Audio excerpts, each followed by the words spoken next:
Sin Barreras Digital. Opinión, entrevistas, análisis e información. Sin Barreras Digital con José Barreras. Saludos amigas y amigos, un placer tenerlos con nosotros nuevamente en otra edición de Sin Barreras Digital. Recuerden que estamos conversando con los venezolanos que están por el mundo, ofrendando sus talentos, sus dones en historias maravillosas de supervivencia, de resiliencia, de capacidad, de renovación.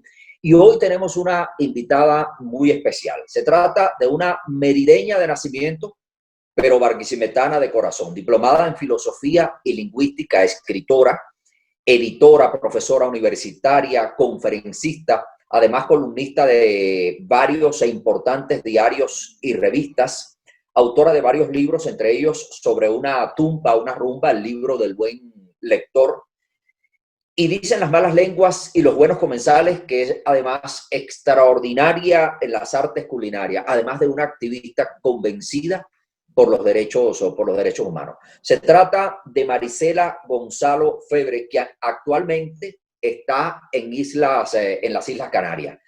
Buenos días, Marisela, un placer, gracias por darnos esta oportunidad. ¿Cómo está la cosa por allá? Tengo entendido que hay un ciclón cerca de las Islas Canarias, así que cuéntame cómo te va.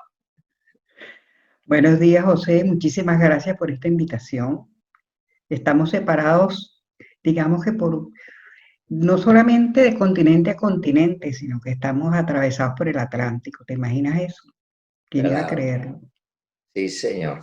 Cosas de la vida, pero todo trae sus cosas buenas y sus cosas malas. Por cierto, a propósito que hablas del continente, de dos continentes distintos, tú estás ahora en una vida de isleña. Es muy distinta la vida continental a la vida de un isleño. Sí. Yo estoy viviendo ahorita en una isla, ¿no? Me imagino que eso tiene que ver con lo que quienes nacieron en una isla, como fue tu caso, y lo que es el caso de los canarios, pues digamos que es un agua por todas partes, que por cierto es el título de una novela de este extraordinario escritor cubano Leonardo Padura, y que tiene que ver con una manera de ser y de estar, que no es la mía, porque la mía es continental. Venezuela está al norte del continente del sur, ¿no? En América Latina, y somos como, sí, somos caribeños, pero al mismo tiempo estamos insertos en el continente. Entonces esta es una sensación completamente nueva. Claro. Sin embargo, por cierto, que leí ese libro recomendado por ti de Leonardo Padura, extraordinario libro, y lo recomiendo también. La vida nuestra, por lo menos los que nacimos en islas, como es mi caso, y la tuya también en Venezuela, tiene mucho que ver con España, por supuesto. Eh, por ejemplo, por solo citar, en la década del 40, muchísimos españoles llegaron a Sudamérica y llegaron a las islas del Caribe huyendo de una tragedia política, de la Guerra Civil Española, de la dictadura franquista. Y resulta que ahora, casi un siglo después, son los venezolanos los que llegan por miles a España huyendo de otra tragedia política. Yo a veces me pregunto, ¿qué es lo que no hemos aprendido todavía nosotros de la convivencia, de la política, de las doctrinas? ¿Qué es lo que nos falta por aprender, que parece que vivimos en un ir y venir de tragedias políticas y de desarraigo y de búsqueda de identidad, Maricela? Bueno, yo creo que para nosotros los venezolanos esta es la primera vez. Sí. Esta es la primera vez y ha resultado, digamos que una lección excesivamente dura, porque éramos un país que no solamente no emigraba, sino que recibíamos inmigrantes, tanto de América Latina como de Europa, especialmente los españoles, pero recibíamos italianos, recibíamos portugueses, que eran, digamos, países cuya economía estaba hasta en retroceso o en poco desarrollo, pero que luego, pues afortunadamente, robustecieron sus economías por los cambios económicos que se dieron. Y esos inmigrantes cuando venían de España, especialmente de las Islas Canarias, se integraban rápidamente. Los ayudaba el hecho del idioma, porque el idioma español, la misma lengua es importante, porque la lengua, el lenguaje como tal, también te permite a ti apoyarte y apoderarte del imaginario del otro, si se trabaja en la misma lengua. cosa que no pasa cuando tú te estás manejando en una lengua distinta en la que tú te manejaste toda la vida. Entonces, bueno, según el lugar de donde fuese el español que había llegado a Venezuela, pues era más cercano o menos cercano. En el caso de los canarios, pues la palabra esa de hermano siempre ha sido como echada a perder por la misma, sobre todo por los acontecimientos políticos. Un poco con lo que nos pasaba con Colombia, pues. Los colombianos venían a Venezuela en sus circunstancias difíciles y se integraron tanto que se integraron a las universidades nuestras, terminaron dando clases en nuestras aulas y siendo nuestros compañeros de estudio. Bueno, de igual forma pasó con los canarios y con los españoles de otro lugar de España, pero en especial con los canarios hubo una relación profunda. Ahora, eso sirve para unirlo con lo que me preguntabas antes con lo de la isla. Esa sensación de isla nunca la tuve, pero pensando bien en esta pregunta ahorita, me imagino que los venezolanos ahorita nos debemos sentir dentro de Venezuela como una isla, aislado, pues, aludiendo a ese término, esa palabra que viene precisamente de ella, el aislarse. Sí. Estamos aislados en Venezuela, y digo estamos porque yo sigo estando de alguna manera, tengo una parte de la familia allá, y ese estar aislado es estar aislado de todo, pues. Aislado de todo lo que tenga que ver el bienestar económico, aislado de todo lo que tenga que ver el conocimiento, de todo lo que tenga que ver el seguir desarrollando lo que es nuestro imaginario, aislados en nuestras casas ahora con el coronavirus y aislados de todo. O sea, Venezuela terminó siendo como un lugar de no existencia, ¿eh? Como siendo una isla terrenal dentro de un enorme continente. Imagínate tú eso. Isla ni siquiera sin agua, pues. A pesar de que tenemos la represa del Guri, una de las más importantes de América Latina, los venezolanos padecen de la ausencia de agua. Entonces, fíjate tú las enormes paradojas. Estamos hablando de islas que se supone que está rodeado por todas partes de agua. Venezuela es una isla en cuanto a que solamente tiene, es decir, tu comunicación con el exterior, tu comunicación con todo lo que es estar en el mundo, estar en ese concierto de relaciones internacionales, estar en la libertad de ir y venir, como la que siempre tuvimos, desapareció. Entonces, claro, bueno, ¿qué te podría yo decir? Que vine a parar paradójicamente en una isla de verdad, que son las Canarias, donde tengo familia, tengo nietas canarias incluso, pero no tenía, salvo esas nietas que nacieron acá en Canarias, digamos que todos los demás somos recién llegados, pero que sí hay una relación profunda con los canarios, porque no sé si recuerdas que en el estado Lara a los canarios les encanta el estado Lara, estando aquí es que yo me doy cuenta. ¿Por qué? Porque para el canario es fundamental un pedacito de tierra, que sea un ladito de tierra y sembrar sus papas. ¿Y dónde es que se dieron las mejores papas de Venezuela? En Lara. Aunque se daban allá en los Aldes, de donde yo soy, pero era la papa negra, la chiquita, en las alturas. Pero en Lara, los paperos, como le decían a los canarios, desarrollaron y se instalaron. Es más, hay muchísimos que no se han querido venir, que siguen allá en Lara. Mi abuelo Herminio Barrera llegó en el 42 a la isla de Cuba, huyendo de la guerra franquista, y fue fundador precisamente de las plantaciones de tabaco en Cabaiguán, que era el pequeño pueblo a donde él llegó. Pero fíjate en esto, Marisela, hablábamos del impacto que ha tenido lo que ha sucedido en Venezuela. Tú me hablabas de ese impacto. Y el sociólogo Rafael Uzcategui habla de que el daño va mucho más allá de lo económico, político, que se ha producido un daño antropológico, es decir, la implosión del proyecto de vida, la manera de ser y proyectarse de los venezolanos ha sido trastocada, dice él, irreversiblemente para mal, afectando la imagen de sí mismo, la identidad y los referentes que nos daban sentido como país. ¿Cuál es tu opinión sobre esta reflexión? Bueno, en realidad esa opinión no es tan de Uzcategui, Rafael Uzcategui, director de Provea, porque él la toma y él lo dice del padre Infante.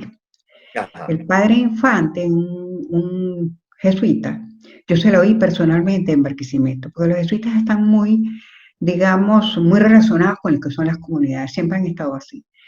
Y en una oportunidad, te estoy hablando del año 2000, finales del 2018, en digamos, reunión colectiva, porque yo no soy precisamente una persona religiosa en el sentido tradicional, sino más bien espiritual, pero coincidimos con el padre, y el padre hablaba de ese daño antropológico y nos pareció muy interesante, porque es verdad, tanto, digamos que el pueblo venezolano está viviendo esa sensación de pérdida total de lo que éramos como pueblo. Éramos un pueblo muy trabajador, éramos un pueblo que no teníamos, digamos, ese tipo de tristeza que se carga, que hace que la gente ande como más, crea menos en los demás. Éramos unos seres que teníamos, a pesar de que tuvimos unas democracias muy, digamos, mañosas, vamos a poner ese nombre, porque América Latina tiene democracias muy mañosas, y eso no solamente es un atributo de Venezuela,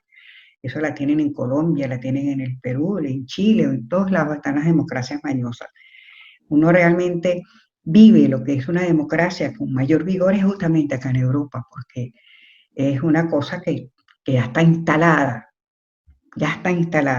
la idea de lo que es una democracia, que es básicamente igualdad de todos ante la ley, para ustedes contar. Entre nosotros hay unos más demócratas que otros y hay una democracia más para unos que para otros, y eso es grave. ¿Mm? Entonces, digamos que en ese tema que toca el padre Infante, que lo tocó en su momento, ese daño antropológico es evidente. Y es más, se hace, como acabo de leer la novela de Padura, bueno, estoy leyendo ahorita esta, ¿eh? Como Como polvo polvo en en el el viento, viento, fíjate qué de hermoso Leonardo ese Padura. nombre. De Isla por todas partes, me di cuenta de que lo que pasa en Venezuela ahorita, pues le pasó a los cubanos, porque tú sientes que hay páginas completas que nos definen de la misma manera. Y en este libro, en Como polvo en el viento, se narra todo el deslave espiritual, el deslave material, el deslave que tiene que ver con gente graduada de una manera brillante en las universidades, pero que tienen que dedicarse a sembrar malanga para poder sobrevivir. Es decir, terrible, lo mismo que nos está pasando. Entonces, todas esas cosas que concuerdan, el padre Infante las hablaba y las resumía en esa oportunidad en que terminamos como siendo ese daño antropológico en que la gente como que deja que pasen las cosas, ¿verdad? Como que pierde su conciencia crítica, como que vamos al paso, no de vencedores, sino vamos al paso que nos llevan, porque tú no tienes tiempo, ese es el gran problema. Con este sistema, con este socialismo chavista, con esta forma de abordar el mundo, el individuo se aniquila. Entonces tú ya no tienes tiempo de estar mirando hacia tus propios proyectos, sino es todo el día estar la gente pensando en cómo va a resolver el problema de la comida diaria. Sí. Cuando el ser humano no tiene resuelto el problema de la comida diaria, ¿qué problemas del orden simbólico puede resolver, amigo? Ninguno, ninguno, no hay tiempo para eso. No hay presión colectiva sobre lo que le pasa al otro, porque la gente parece estar tan ocupada en subsistir, en sobrevivir, en garantizarse su supervivencia, que hay muy poco espacio para ocuparse del legítimo otro. Y entonces allí también se ve muy deteriorada la presión que debe haber en todo sistema para el respeto de los derechos humanos, que tú eres, por cierto, una convencida activista por los derechos humanos y has vivido cosas muy duras también en Venezuela. Escribiste un libro acerca de casos de violación de derechos humanos. Bueno, yo creo que de los derechos humanos me estás hablando al final. Sí, correcto. Ajá. El asunto de los derechos humanos en Venezuela ya está tan, digamos que es un tema que ya está sobre la mesa de las discusiones, no solamente las internacionales, no solamente la de los grandes decididores de lo que es y lo que no es derechos humanos a nivel internacional. No hablamos de la Bachelet, no digo la Bachelet en términos peyorativos para nada, sino estoy hablando de la comisionada, pero ya terminamos llamándola de una forma como familiar, en ese sentido. No hablamos de ella, de Bachelet, hablamos de los diversos organismos de derechos humanos que en el país, en Venezuela, se están moviendo de manera permanente, pero que a pesar de eso, de toda la información que ellos han pasado, porque una de las característica que tiene la defensa de los derechos humanos es que tiene que sustanciarse. Ya no es la denuncia por la denuncia misma, sino que se sustancia una situación, se le define, se le concreta, se le pone nombre y apellido, se coloca y se ubica dentro de un contexto, y luego entonces sí se denuncia y se sustancia. Porque si tú no sustancias, todo queda como a nivel de vocería nada más. Y entonces, todas estas, digamos, todos estos informes que nuestros defensores de los derechos humanos de diversas organizaciones, porque hay muchísimas organizaciones de defensa de derechos humanos con diversos nombres, están trabajando y han llevado, digamos, a palo, como decimos nosotros en Venezuela, palo parejo, pues, porque los persigue todos los cuerpos represivos, son mal vistos por los políticos. Es curioso eso, ¿no? Pero Sí. como nuestros políticos no aprenden la lección y siguen todavía apegados a los viejos dogmas, apegados a consignas, no entienden que el político tiene que prepararse, tiene que estudiar. No estoy hablando de universidades, sino estudiar la situación, interpretarla. Tienen que leer, tienen que formarse. Pero en el caso nuestro, entonces los están empezando a ver no como enemigos tampoco, pero sí como que son competidores de sus áreas. Resulta que los defensores de los derechos humanos dentro de Venezuela son los que ahorita están movilizando, están evidenciando frente al mundo la situación, pero también la están evidenciando frente a los propios venezolanos, esos venezolanos que tienen que salir a bregar todo el día a ver cómo se come ese día, cómo se adorna la mesa ese día. Esos venezolanos también empezaron a entender y a evidenciar que todos esos trabajos que están pasando también son una violación diaria y constante de los derechos humanos. Marisela, ahora que tocas el tema de la necesidad de información tanto dentro como fuera del país, y recordando también que a veces parece un requisito sine qua non de los regímenes totalitarios, el hecho de que se sepa más fuera del país de lo que está sucediendo que dentro del propio país. Estoy recordando tu participación en un libro de Provea que se llama Que el silencio no nos alcance, fotos e historias sobre derechos humanos. Coméntanos sobre tu participación en ese libro. Mira, esa fue una biografía que me encargó Provea para, digamos, no solamente para dar a conocer las vicisitudes que vivía Víctor Martínez para ese momento. Víctor Martínez fue un luchador, digo fue porque murió, fue un luchador, digamos, muy nacido, digamos, en lo que podríamos llamar la lucha sindical de los cristianos. Hablando de los cristianos, en la lucha sindical católica. Pero luego fue militando en diversos partidos, pero básicamente se incorporó cuando Chávez a lo que era el movimiento del socialismo, ¿no? Y participó del chavismo de una manera incluso extrema, en el sentido de que él tenía un programa de televisión, un programa de radio, y como Víctor se apasionaba por todo, pues se apasionó demasiado y en algunos momentos incluso, digamos que se extralimitó en sus opiniones. Pero como era diputado de la Asamblea Legislativa, resulta que él se confrontó con su propia gente cuando descubrió que los cuerpos policiales, que para ese momento el gobernador era, no recuerdo ahorita el nombre, Reyes. un militar. Reyes. Reyes. Y el que estaba responsable Rodríguez Figuera, responsable de lo que era la política del interior, la política interna del Estado Lara, bueno, se convirtió en una especie de máquina de matar gente, sobre todo delincuentes.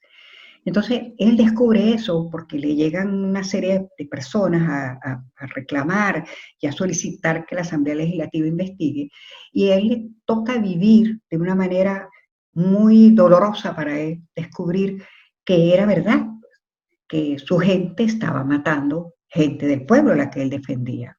Entonces fue un trauma muy grande para él, pero además significó que revirtiera toda la situación y entonces se volviera el denunciante de los que antes eran sus compañeros, pero no como solían hacer algunos políticos que, bueno, no me dieron el puesto, la curul para tal cosa y ahora me convierto en el enemigo tuyo y te hago la vida imposible. No, no era esa cosa chiquitica, era una cosa que venía de adentro. Entonces cuando Provea me pide a mí a ver si es posible que yo escriba la biografía de Víctor Martínez, yo ni lo conocía, había oído hablar de él. Entonces me tocó participar. Además eso coincidió con que, bueno, a mí no me gusta hablar de lucha, porque todo el mundo, si va a una manifestación, es un luchador social. Si tú escribiste 4 cositas por ahí, entonces eres un gran luchador de las redes. Yo no creo en esas cosas, yo no creo en las luchas sociales por las redes. Entonces, pero fue, digamos que en esos momentos en que el movimiento político de Guaidó estaba regando y se estaban haciendo una serie de manifestaciones en el país, que yo lo conocí. Y me di cuenta de que sí, podía resultar chocante de entrada, pues, pero que luego descubrí en él una persona sumamente valiosa. A esa persona sumamente valiosa fue la que me correspondió escribir su biografía. Yo ya venía de escribir una biografía sobre un pintor, pero en este caso era una persona que estaba ligada al hecho político y la cosa era muy diferente, pues. Y en ese interín, en ese acercarme a él, en ese oírlo, me asombró la enorme sinceridad que tenía. Me asombró ese enorme corazón, como dice uno, que tiene la gente, no, pero no que el corazón así con lucecitas y colorcitos rojos, no, sino de una persona que se comprometía con los demás. Se comprometía no con ese sentido de compadrazgo, no, sino de compromiso político.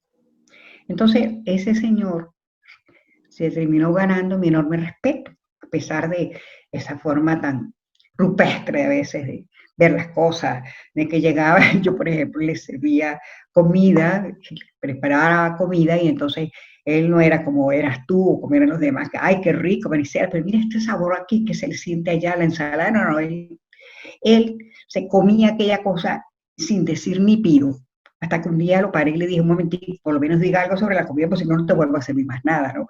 Ya cuando éramos amigos. Y era una nobleza enorme, enorme. Lo vi entregándole sus propias medicinas, que las tenía que ir a buscar a pie al Seguro Social, entregársela a otros enfermos crónicos que también la necesitaban y que no la habían podido ir a buscar. O sea, sacaba las suyas, porque así lo vi, una vez que lo acompañé a buscarlas y luego fuimos a una reunión y resulta que terminó dándosela a los demás. Era ese tipo de espíritu noble. Entonces esa nobleza, pues yo no la había conocido así en esos ámbitos políticos y me tocó hacerla. Entonces yo me acuerdo cuando me lo solicitaron, yo dije, bueno, pero yo voy a escribir todo lo que vea, si usted va a escribir todo lo que vea, como lo siento. Él se abrió conmigo, me habló de lo bueno, de lo malo, de lo que se arrepentía, etc. Y sobre esa base yo escribí, me sirvió a mí para escribir una gran crónica. Y en esa gran crónica sentí que el hecho mismo de cómo organizaba la biografía, porque una biografía no es una cosa de que fulano de tal nació en tal época y taca, linealmente no, sino él se merecía que yo buscase una manera de mostrar, de hablar de su vida, de manera que agarrara al lector, al que no le caía bien Víctor, al que le caía bien, al que no sabía ni quién había sido, pero que se sintieran interesados por la manera en que era entregado el texto. Porque biografías, yo no sé si a ti te pasa lo mismo, biografías, uno no compra biografías de desconocidos, uno agarra ahí la biografía que conoce, las personas muy interesantes, pero siempre uno abre la biografía y mira a ver si lo atrapa o no el biógrafo. Bueno, yo me propuse que tenía que atraparme y yo creo que los atrapé, porque a mí me gusta mucho esa biografía que yo escribí sobre él. Yo antes había escrito una sobre Villalón, el gran pintor nuestro, que además es mi gran amigo, ¿no? Pero también igual me pasó con Villalón lo mismo, lo conocía de hola, saludos en las inauguraciones, pero allí terminamos siendo amigos, porque eso tiene que darse, una relación profunda entre biógrafo y el que hace, el que vive pues la circunstancia de mostrarse, porque tienen que mostrarse, no pueden andar con cobas. Yo hasta con Villalón me acompañé hasta cuando jugaba dominó, es decir, para poder precisar quién era el personaje. Con nuestro amigo fallecido, porque ya murió del cáncer, que fue un cáncer feroz, que se lo consumió.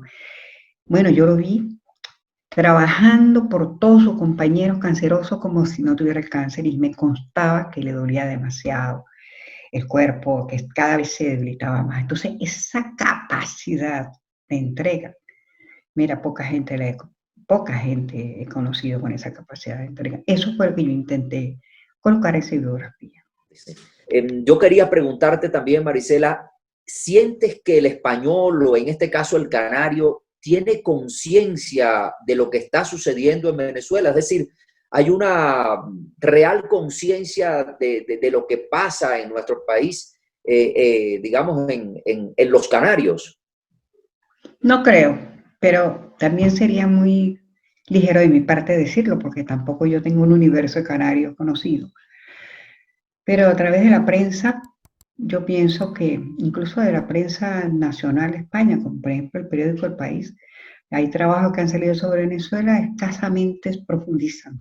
Lo demás es la historia esa de, que sí es cierta, pues de que esa enorme diáspora de los venezolanos, pero no se ha ahondado sobre lo que ha significado el chavismo. Recuerda que acá existe una versión de socialismo muy a la española.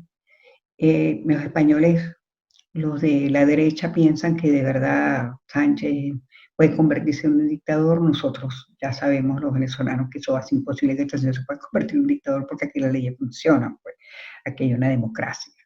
Y además sería absurdo que en Europa precisamente se diera una circunstancia de este tipo, lo que Europa del Este ya ha vivido. Entonces, aquí la historia ya ha dado muchas lecciones.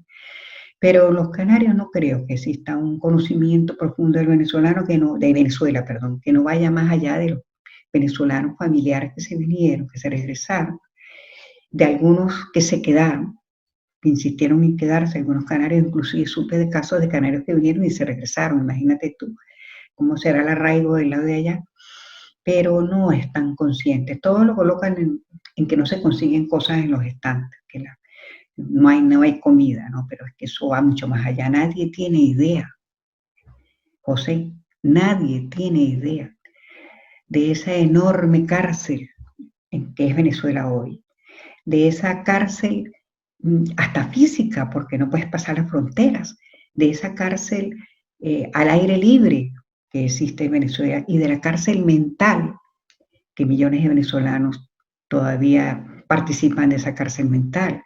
Pero el mental no tanto en que crea las promesas del gobierno, sino mental en el sentido de que fueron tan, digamos, han sido tan, el daño antropológico ha sido su conciencia de sí mismo tan vulnerada, que el hecho de estar detrás de la comida, detrás del día a día, no les permite pensar.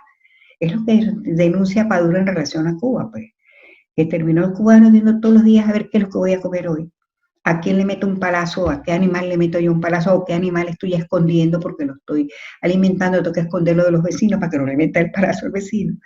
Igualito estamos, igualito, esto no hay ninguna diferencia.